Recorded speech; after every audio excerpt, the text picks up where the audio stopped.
mowing the lawn, dishes, like nothing. He gets paid for one thing. You want to make money? Read a book. Every book you read, I'll pay you for.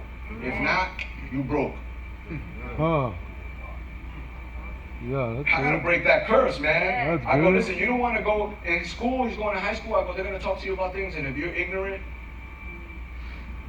you fall for anything. Yeah. But if you're like, nah, bro, that ain't real, in 1867, you with me? Yeah. Break it down! Yeah.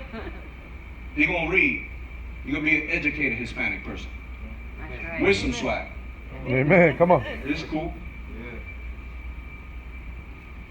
He's going to love Jesus. At 14, I was tripping. I was selling drugs, right? My kid's like a mini Jesus right now.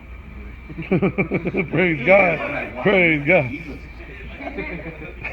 Here's the story. Now, I really want you to take this story and open your heart. Okay? Just open your heart. Doesn't matter how much you know, just open your heart.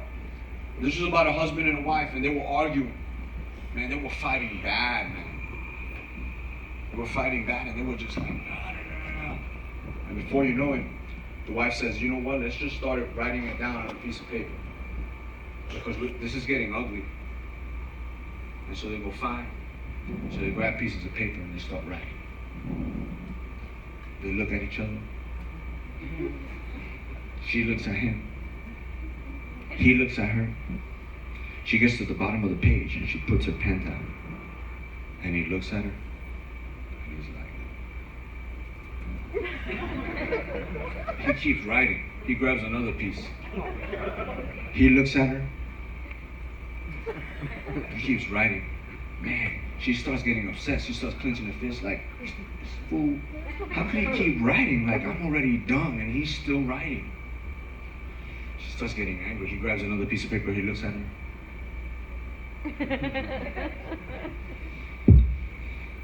He puts down his pen. He grabs his paper. She grabs his paper. He starts switching papers. She looks at his paper. She wants to almost grab her paper back. Because she started reading his paper. And it started with, I love you. I love you. I love you. I'm really angry right now. But I love you. I don't even want to be here right now. But I love you. You frustrate me. But I love you. And at that moment, she understood that love covers a multitude of sins. Oh man, come on. So maybe you've put a prison in your brain, or you've capped out yourself because you really don't understand that love has covered a multitude of sin in your life. Maybe you're looking at that problem that you're saying, man, this is a big problem with my spouse. I don't know if I could get out of it. And the only one that's stopping you is you. You could either see the land or the giants. Remember that in that story, it wasn't, there was 12 leaders. They weren't like punks. These are like meros. These were like the bomb guys.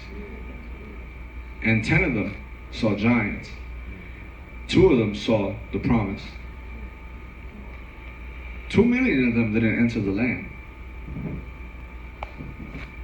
Here's the kicker. It said, we saw ourselves small. They didn't see themselves small until they saw the giant.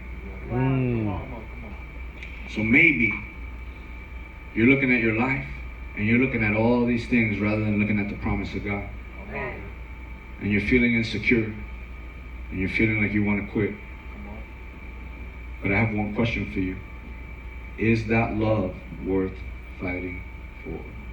Amen. You say, well, I'm not married yet. Then you are. You're married to Christ. Is that love worth fighting for? Amen. Come on.